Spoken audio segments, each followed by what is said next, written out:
Assalamualaikum warahmatullahi wabarakatuh. Waalaikumsalam warahmatullahi wabarakatuh. Nama saya Lili Parianto. Saya warga Solo asli, lahir di Solo asli. Pak Joko Widodo, tolong jangan permalukan rakyat Solo. Kasih ini anak-anak mahasiswa di luar kota semua. Solo kondang orang yang halus, tapi mengapa memakai ijazah? Tolong Tuan Joko Widodo, datanglah ke sidang ini membawa ijazah asli. Dan saya yakin pasti asli yang bawa sini. Tolong, jangan bikin gaduh Indonesia, khususnya di Solo seperti ini. Yang waras tidak boleh mengalah terhadap mereka para pencuri agama yang menjadikan agama sebagai alat politik. Assalamualaikum warahmatullahi wabarakatuh. Om Swastiastu, Namo Buddhaya, salam kebajikan.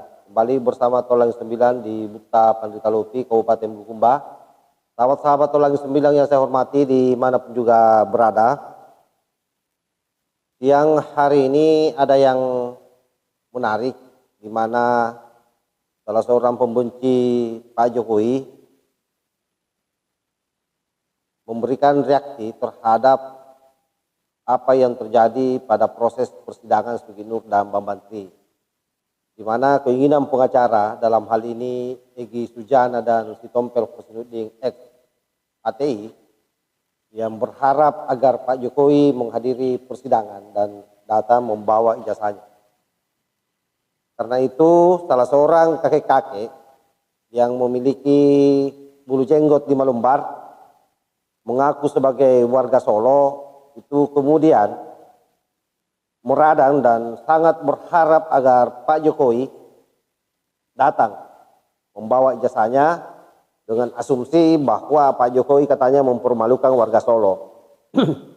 Beberapa hal yang saya mau sampaikan dalam video kali ini terkait dengan pernyataan kakek-kakek yang memiliki jenggot 5 lembar ini. Pertama, bahwa hampir seluruh pembenci Pak Jokowi, dan ini adalah pola yang dibangun oleh para kadrum biadab dalam bermedia sosial, membangun narasi-narasi sesatnya di masyarakat. Mereka selalu mengatakan bahwa saya ini warga Solo, itu kalau orang Solo yang dia mau hajar. Kalau misalnya orang Jakarta yang dia mau hajar, saya ini orang Jakarta. Contoh misalnya ketika dia mengagung-agungkan Anies. Sekalipun bukan orang Jakarta, dia akan mengatakan bahwa saya orang Jakarta, saya sangat menikmati apa yang dilakukan Anies selama menjadi gubernur, padahal bukan orang Jakarta. Nah, sama dengan orang tua ini, boleh jadi bukan orang Solo. Tetapi itulah pola komunikasi yang dibangun oleh kadrun ke bawah untuk melakukan penetrasi terhadap masyarakat luas, mencoba membangun opini bahwa Pak Jokowi itu di Solo, banyak warga di sana yang kecewa atas posisinya hari ini yang dianggap gagal menjadi presiden. Kan itu yang dia mau sampaikan sebenarnya. Terlepas dari kasus ijazah palsu ini. Saya sudah pernah sebelumnya menyampaikan bahwa ada banyak orang di Indonesia ini yang membenci Pak Jokowi. Dan paling banyak diantaranya itu adalah orang-orang yang terpapar hoaks. Nah, saya kira termasuk kakek-kakek ini tadi. Ini orang yang terpapar hoaks ini. Itu nilainya cukup besar. Dari total ada 5 jenis pembenci Pak Jokowi, mereka ada di angka 70%. Itu banyak sekali. Artinya apa? Sebagai warga negara yang baik, saya mau mengajak kepada seluruh masyarakat Indonesia untuk tidak mendengar ocehan-ocehan yang sengaja dicuapkan oleh mereka yang notabene-nya adalah kita sinyalir sebagai pembenci Pak Jokowi atau pembenci Indonesia ini.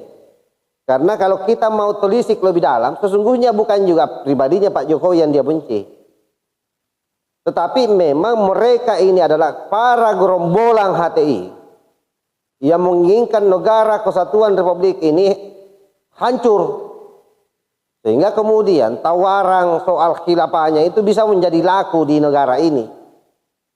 Itulah sebenarnya kenapa sampai hari ini mereka terus-menerus mengglorifikasi setiap ada isu miring itu sengaja dibombardir, diarahkan kepada Pak Jokowi. Tapi pada prinsipnya sekali lagi bukan Jokowi secara personal yang dibenci, tapi memang negara ini yang mereka ingin hancurkan. Negara ini yang mereka ingin ganti dasar negaranya dengan sistem khilafah atau NKRI bersyariah. Ini selalu saya katakan seperti ini. Kenapa? Karena kalau asumsinya hanya membonci Jokowi, saya kira perhelatan pemilihan presiden tahun 2019 yang lalu pasca Prabowo bergabung masuk di kabinet itu sudah selesai. Lalu pertanyaannya kemudian, siapa orang-orang ini semua? Orang-orang ini semua adalah mereka para pendompleng yang masuk ikut-ikutan mengusung Prabowo waktu itu dengan harapan Prabowo bisa menang dan dia bisa memasukkan gagasan-gagasannya soal khilafah. Kali ini mereka berupaya keras agar Anies Baswedan bisa lolos di pencapresan dan menjadikan Anies sebagai tumpangan.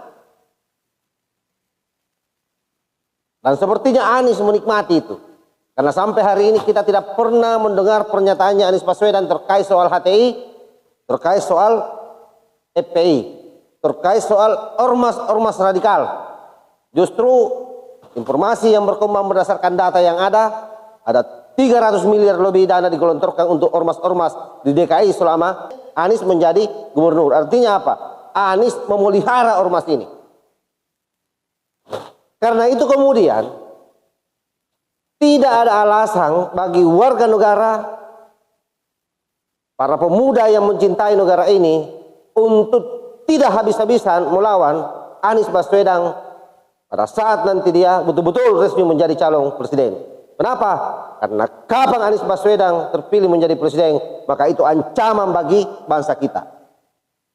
Ketika dia menjadi ancaman bagi bangsa kita, sudah pasti ancaman bagi generasi bangsa ini. Itu rumusnya. Oleh karena itu harus back to basic.